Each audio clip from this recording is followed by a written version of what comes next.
नमस्कार, मैं हूं शिवानी और आप देख रहे हैं खबर सूत्र। तो चलिए रुक करते हैं आज की ताजा खबरों की ओर। राजा रघुवंशी की हत्या में शामिल सोनम रघुवंशी की मां संगीता रघुवंशी ने अपनी बेटी के दशहरे वाले दिन पुतले दहन को लेकर हाईकोर्ट में याचिका दायर की थी, जिस पर कोर्ट ने सुनवाई करते हुए कहा कि किसी भी महिला का पुतला दहन नहीं किया जाना चाहिए। उच्च न्यायालय ने संस्था पुरुष के आयोजक के दशहरे पर शूर्पणखा पुतला दहन पर रोक लगा दी है। दरअसल 2 अक्टूबर को इंदौर शहर में विजयादशमी के अवसर पर पौरुष नामक संस्था के द्वारा एक आयोजन किया जा रहा था।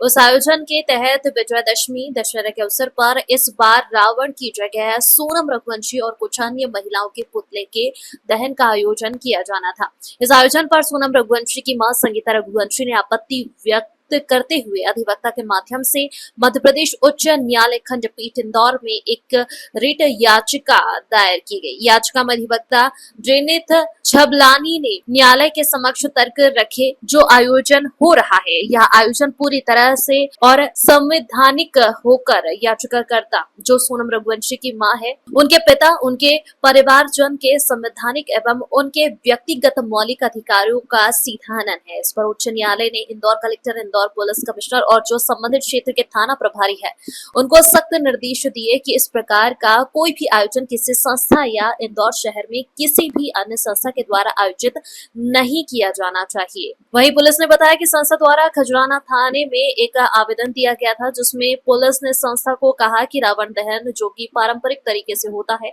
वही किया जाए, जिसकी ही परमिशन पुलिस द्वारा दी जाएगी। अगर किसी का मुखौटा लगाकर रावण दहन किया जाएगा तो उस पर पुलिस द्वारा कार्रवाई की जाएगी। संसद द्वारा पूर्व में भी महिलाओं के मुखौटे वाला रावण दहन का आवेदन दिया गया था, जिसे नोट रिकमेंडेड कर दिया गया था। बहरहाल हाईकोर्ट द्वारा भी महिलाओं के मुखौटे वाले रावण पर रोक लगाई गई है। सर ये काफी मतलब रचनात्मक प्रोसेस होता है।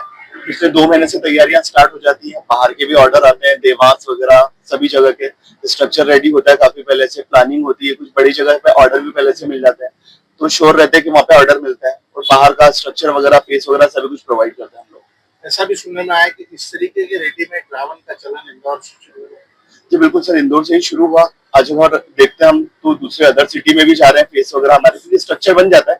आजकल बाहर भी दूसरे शहर में भी स्टार्ट हो गया, आपका रतलाम वगैरह हो गया, उज्जैन में भी काफी बड़े स्तर पे स्टार्ट हो गया आजकल रेडीमेड रावण का, तो ऐसा स्टार्ट हुआ है सर। बात करें तो किस हिसाब से कितने पैसे में ये जो स्ट्रक्चर है या बाकी पैसे, वो इसका पैमाना क्या होता है? सर पैमाना ये होता है, देखिए अगर मैं अपने एरिया की बात करूं तो हमारा एरिया मिल एरिया है सर, है ना, तो अगर लागत निकल रही है और लेबर निकल रहा है तो सर सफिशिएंट हम लोगों के लिए। मतलब ऐसा नहीं कि हम लोगों ने बहुत ज्यादा मतलब लोगों को बहुत ज्यादा जेब पे बर्डन नहीं डालना है सर। बस एक फैसिलिटी है, हमारे खर्चे निकल जाते हैं, हमारे लोगों के खर्चे निकल जाते हैं और काम हो जाता है और हमारा जो परंपरा है वो भी बनी रहती है। ऐसे सही सर।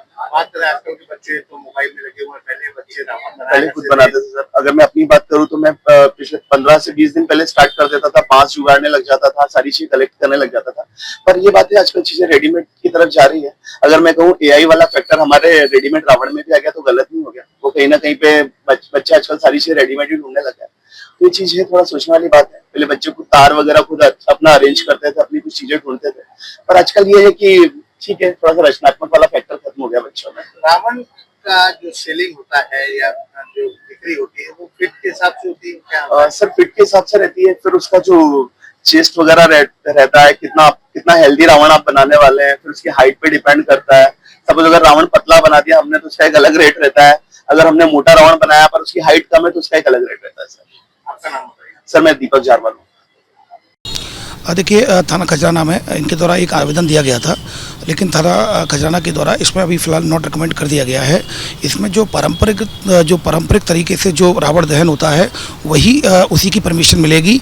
अन्य गैर परंपरागत तरीकों से या अन्य किसी का मुखौटा लगाकर इस तरह की कोई परमिशन फिलहाल अभी नहीं मिलेगी और उसको नॉट रिकमेंड कर दिया गया है। पारंपरिक रूप से जो भी जो होता है पुतला दहन उसी तरीके से कराया जाएगा। महिलाओं का पुतला लगा करके पहले राउंड नहीं करना चाहते थे। इनके द्वारा पूर्व में भी आवेदन दिया गया था, उसको भी नॉट रिकमेंड किया गया था, जिसमें माननीय हाईकोर्ट के द्वारा भी इसमें गाइडलाइन जारी की गई थी। और इसी तारतम्य में इनके द्वारा भी दूसरा आवेदन दिया गया था, उसमें भी कहीं ना कहीं एक जो मुखौटा लगाने की बात आई थी, तो उसको भी नॉट रिकमेंड कर दिया गया है। और जैसा कि मैं स्पष्ट करना चाहूँगा, परंपरागत तरीके से रावण जो पुतला दहन होगा।